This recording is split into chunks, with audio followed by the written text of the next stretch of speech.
Hey guys, welcome back to Fixing It. Today we're going to change the air filter on this 2024 GMC Terrain. Alright guys, the air filter is underneath the air box here. You need to remove this 4 7mm screws right here. And this one over here.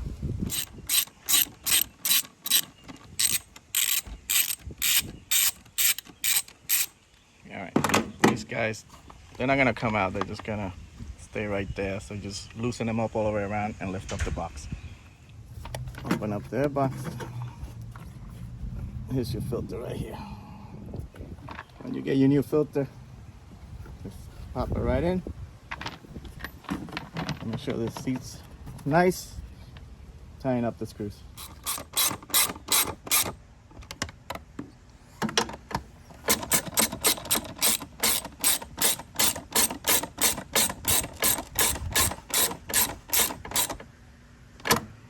That was simple, right? So I hope this video helped you out.